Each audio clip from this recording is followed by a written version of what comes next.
आपलं भारतीय संविधान हे जगातलं सगळ्यात महान संविधान आहे हे आपण एका मिनिटात सिद्ध करू. इंग्लंडमध्ये 1215ला मॅग्ना कार्टा आला. राजाच्या अमर्याद सत्तेवर मर्यादा घातल्या आणि लोकशाहीची एक प्रकारे सुरुवात झाली. पण गरिबांना, भूमिहीनांना, कृष्णवर्णियांना, महिलांना मतदानाचा हक्क मिळाला तो जाऊन 1928 साली. फ्रान्स 1789ला फ्रेंच राज्यक्रांती झाली. राईट्स ऑफ मॅन आलं आणि राजेशाहीवर लगाम बसला. पण वंचितांना, गुलामांना, स्त्रियांना मतदानाचा हक्क मिळाला 1945 साली. अमेरिका 1783 अमेरिकन राज्यक्रांती. संविधान, बिल ऑफ राईट्स आलं आणि लोकशाहीची सुरुवात झाली. पण नेटिव्ह अमेरिकन लोक, काळे लोक, गुलाम, स्त्रिया यांना पूर्ण मतदानाचा अधिकार मिळाला 1965 नंतर.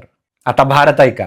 भारताचं संविधान 26 जानेवारी 1950ला लागू झालं आणि त्याच दिवशी गरीब, दलित, बहुजन, कामगार, अल्पभूमीधारक, स्त्रिया सगळ्यांना समान मतदानाचा अधिकार मिळाला.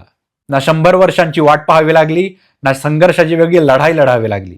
म्हणून भारतीय संविधान हे नुसतं पुस्तक नाही, ते समानतेचं, न्यायाचं एक क्रांतिकारक दस्तऐवज आहे.